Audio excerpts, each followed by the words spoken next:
Amanda almost dismantled the hierarchy of the soul underworld began exactly how she preferred, with a record-breaking commission and the kind of silence you can only buy with 7 figures. She had flipped 3 major properties in 1 week. 3. One was a sprawling estate in Hanam-dong that had been tied up in probate for a decade. Another was a commercial skyscraper in Tehran Row that 3 different firms had failed to move. And the final crown jewel, the most expensive penthouse in Seoul, had been snatched out from under a group of old guard investors who still thought a woman's place in real estate was at the reception desk. Amanda, 32, a powerhouse mogul who treated every negotiation like a battlefield, had walked out of that final closing as if she owned the air in the room. Her blonde locks were pinned up in a crown of gold-tipped authority. Her custom-tailored power suited a sharp contrast to the men who had spent the afternoon underestimating her. She had shaken the final hand, ignored the bruised egos of her competitors, and sent her team home with bonuses. Tonight wasn't for networking or forced laughter over canapés. Tonight was for herself. She believed that no matter how many zeros sat in your bank account, your spirit needed a place to breathe where the lighting was dim and the drinks didn't require a pitch. At 10:45 p.m., she stepped into a low-profile lounge in the heart of Gangnam, shedding the corporate armor for something more dangerous. She wore a deep burgundy silk slip dress that clung to her like a second skin, paired with a black lace shawl that moved like smoke around her shoulders. Her long blonde locks were down now, loose and decorated with thin gold rings that caught the amber glow of the bar. Amanda wasn't looking for a conversation. She was looking for a refill. She didn't notice the way the music seemed to dip as she approached the mahogany bar, nor did she notice the predatory stillness of the man sitting there. She only saw a man in a crisp white shirt, leaning back with an intensity that she mistook for service. Tapping her empty glass against the wood, she didn't look at his face. "I'm on a winning streak," she said, her voice a smooth command. "Make it a double and don't be shy with the pour. I've got a penthouse to toast to." She didn't see his subordinates freeze. She didn't see Louis slowly turn his head to look at her. She only waited for the drink, unaware she had just ordered the King of Seoul to serve her. The night Amanda nearly triggered a Gangnam bloodbath began with a record-breaking commission, and the kind of silence only 7 figures can buy. Fresh off flipping a penthouse that the old guard said she couldn't touch, she stepped into the amber-lit sanctuary of Noir 21 to shed her corporate armor. She was a queen in burgundy silk and golden locks, radiating a new money confidence that demanded the room's attention without saying a word. Amanda didn't look for a conversation. She looked for a refill. Her gaze swept the mahogany bar, landing on a man in a crisp white shirt who leaned against the counter with an intensity she mistook for professional readiness. She didn't notice the way the music seemed to dip as she approached, nor the predatory stillness of his obsidian eyes. Tapping her empty glass against the wood, she didn't bother to look at his face. "I'm on a winning streak," she said, her voice a smooth, effortless command. "Make it a double and don't be shy with the pour. I've got a penthouse to toast to." The air in the bar didn't just chill. It stiffened into something dense and lethal.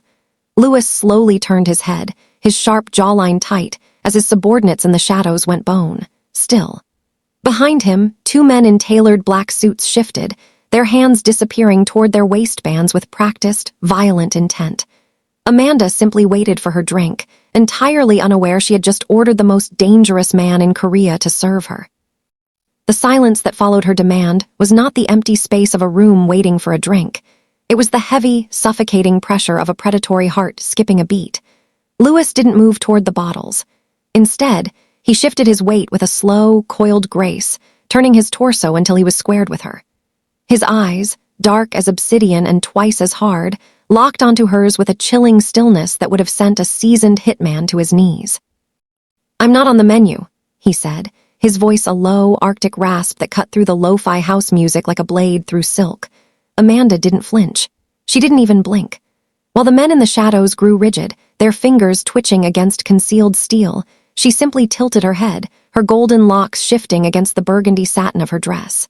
She studied the sharp architecture of his face, the dangerous curve of his jaw, and the absolute lack of warmth in his expression. She had stared down boardrooms full of men who wanted her to fail, and this man, despite the aura of violence radiating off him, was just another man trying to claim space. "That's a shame," she replied, her tone conversational, almost bored. She leaned an elbow on the bar, resting her chin in her hand as she gave him a look of casual appraisal. "Because you're far too handsome to be this grumpy.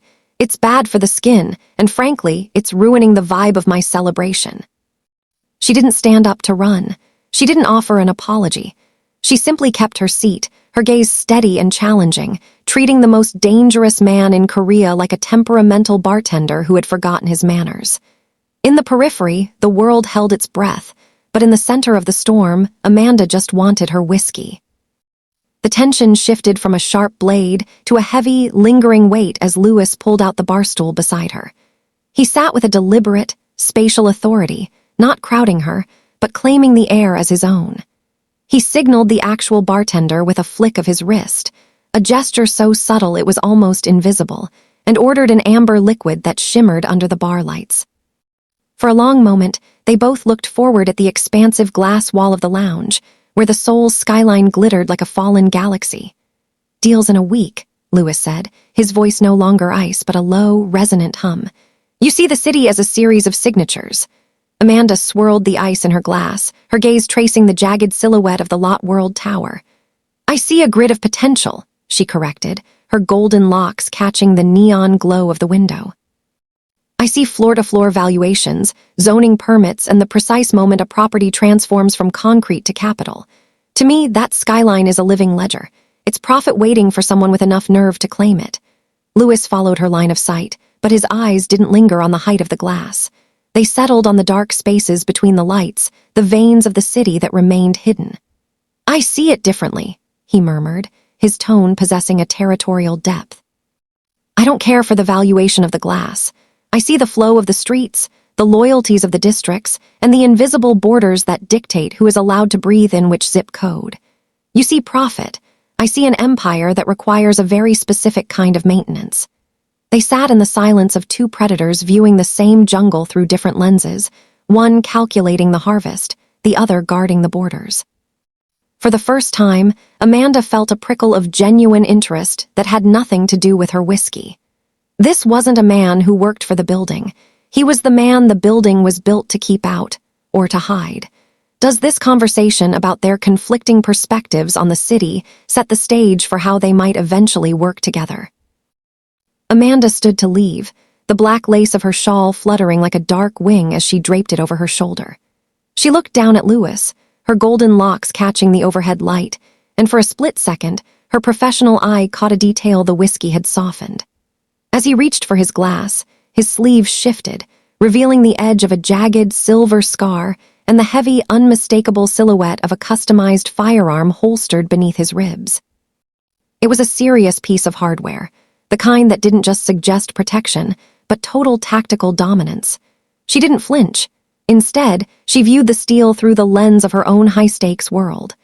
She assumed he was the elite, high-end security for the very conglomerates she had spent the week dismantling, the kind of silent, expensive shadow hired to protect assets far more fragile than themselves. "You have a good eye for the city, Louis," she said, her voice dropping into a sultry, teasing register. She leaned in just enough for him to catch the scent of her perfume over the scent of his bourbon. "And clearly, you're prepared for the worst. But a man with your mind and your tailoring is wasted standing in the dark waiting for someone else's orders." She let her gaze linger on the hidden weight of the lead beneath his shirt before meeting his intense, unreadable eyes one last time. "You should find a better job, one where you're the one sitting in the penthouse, not just the one guarding the elevator." She didn't wait for his reaction. With a final, daring smirk, she turned and walked toward the exit, her burgundy silk shimmering in the amber light. Behind her, the air in the bar remained frozen, and Louis watched her go, the challenge echoing in a silence that felt increasingly like a threat. The stillness in Louis's private office was a sharp contrast to the bass-heavy atmosphere of Noir 21, but the air was twice as thick with unspoken questions. His inner circle stood in the shadows, their faces etched with a confusion that bordered on alarm. They had been with him for a decade, witnessing him dismantle rival syndicates and erase men from history with a single word. They had expected a command for a cleanup crew, or a sanctioned hit to erase the woman who had dared to treat the king of soul like a common servant. Instead, Lewis leaned back in his leather chair, the glow from a dozen monitors reflecting in his obsidian eyes. He wasn't thinking about blood. He was thinking about the way she had looked at his weapon with a smirk instead of a scream. "Find out everything," he murmured, his voice a low vibration that commanded the room. He didn't look at his lead enforcer, who blinked in visible hesitation. "Her name, her valuation, the exact coordinates of every penthouse she has touched. I want to know what she eats for breakfast and the name of the woman who braided those gold rings into her hair." The enforcer stared for a beat too long, waiting for the why, the order to bury her. But the order never came. Lewis wasn't looking for a weakness to exploit. He was looking for the blueprints to a woman who saw a movie villain and told him to get a better job. He traced the memory of her burgundy silk dress against the dark wood of the bar, a strange, uncharacteristic warmth moving behind his eyes. He didn't want her erased. He wanted to understand how a queen from another world had managed to walk into his territory, and for the first time in his life, make him want to follow her out. Friday morning at the Mapogu penthouse began with the rhythmic, mechanical hum of a coffee machine struggling through an uninvited cleaning cycle. Amanda stood in her kitchen, barefoot on the warm hardwood, wearing a plum-colored loungewear set that felt like a soft sanctuary against the sharp memories of the previous night. Her blonde locks were piled haphazardly atop her head, secured by a vintage scrunchie, and for a few blissful seconds, she was simply a woman at war with an Italian espresso unit. That peace was shattered not by a sound, but by a sudden, cooling shift in the air. Her apartment was a fortress of 3-layer security and biometric locks, a space where even the concierge, Mr. O, required a pre-registered clearance to buzz the intercom. Yet, as she turned toward the floor-to-ceiling windows of her balcony, she realized the perimeter had been breached with terrifying silence. Lewis was there, leaning casually against the glass railing of her private terrace. He looked composed in a charcoal casual shirt, his sleeves rolled to reveal the heavy silver watch and the faint, jagged line of the scar she had noticed at the bar. He wasn't rushed or apologetic.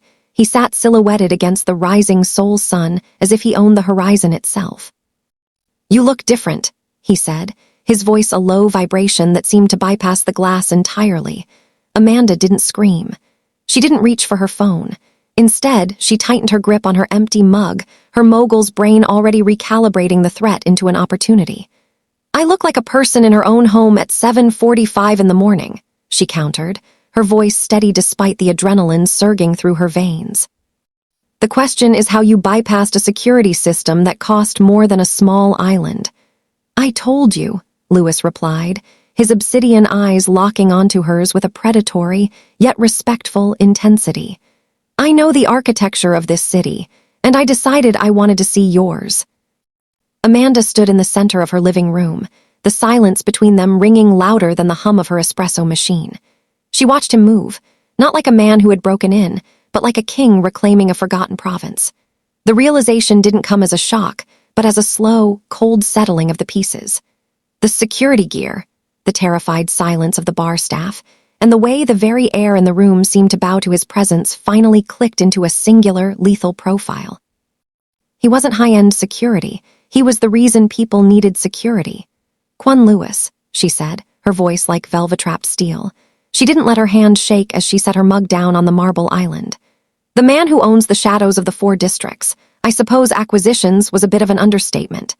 Revelation of his true identity carried the weight of a death sentence for most, but Amanda lived in a world of high-stakes leverage where fear was a wasted emotion. She saw the flash of something that looked like respect in his obsidian eyes, the look of a predator realizing his prey had fangs of its own. "You should be terrified," Lewis observed, his voice a low, melodic threat as he stepped off the balcony and into her sanctuary. "And you should be more polite," Amanda countered, gesturing toward the sleek velvet armchair opposite her. She didn't cower. She leaned against the counter, regaining her sovereign composure. "Since you've bypassed my security and ruined my morning peace, the least you can do is sit down. I've just finished a fresh pot of espresso, and I suspect your day is far more exhausting than mine. Would you like a cup, or are we going to keep standing here being theatrical?" The morning light in the penthouse shifted, turning the space into a neutral ground for two very different kinds of power. Louis sat in the velvet armchair Amanda had offered, his presence filling the room not with the chaotic energy of an intruder, but with the heavy, gravitational pull of a man who owned the foundations of the city. He watched her move through the kitchen, the way she didn't look back to see if he was drawing a weapon, the way she handled the porcelain with a steady, unhurried hand. "You see contracts and titles," Louis said, accepting the cup she pushed across the marble island. "I see the blood and the history that makes those titles possible. We occupy the same streets, but we rule them from different heights." Amanda leaned against the opposite counter, the steam from her coffee rising between them. "Is that what you think?" she asked, her golden locks shimmering in the daylight. "I don't just sign papers, Louis. I navigate a world where a single misplaced decimal is a declaration of war.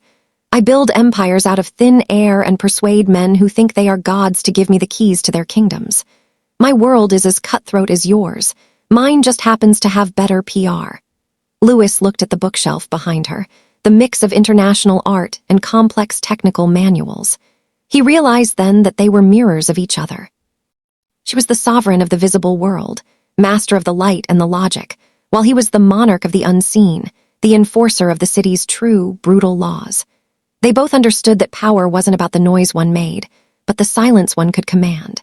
In that quiet apartment, the mogul and the mafia boss recognized a rare, dangerous truth.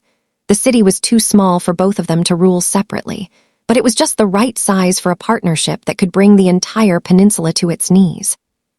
The coffee in their cups had grown cold, but the air between them had reached a fever pitch of unspoken potential. Louis stood up, his movements possessing the predatory grace of a man who had decided that destruction was no longer his primary objective. He didn't reach for the weapon Amanda now knew he carried. Instead, he reached for a leather-bound folder he had brought with him, a collection of titles and territories that the legitimate world didn't even know existed. "You told me to find a better job," Louis murmured, his obsidian eyes locking onto hers with a look that was part challenge, part invitation. "I've decided to take your advice, but I don't want to sit in the penthouse alone." He laid the documents on her marble island, right next to the blueprints of her latest acquisition. It was a move not of violence, but of a profound, high-stakes partnership. He was offering her the one thing her billions couldn't buy, the raw, unfiltered control of the city's pulse. In return, she offered him the legitimacy and the strategic genius to turn a shadow empire into a global dynasty. Amanda looked from the papers to the man she had once mistaken for a food server. She saw the danger, yes, but she also saw a reflection of her own relentless ambition. She didn't hesitate. She reached out, her hand steady as she placed it over his, her golden locks brushing against the charcoal fabric of his sleeve. "Mogul and the mafia boss," she mused, a daring, sovereign smile playing on her lips. "I think Seoul is about to find out exactly what happens when the light and the shadows stop fighting and start building." Food server, and the mogul turned toward the floor-to-ceiling windows, looking out at a city that didn't yet realize its foundations had just shifted forever. They weren't just going to live in the city anymore, they were going to own it.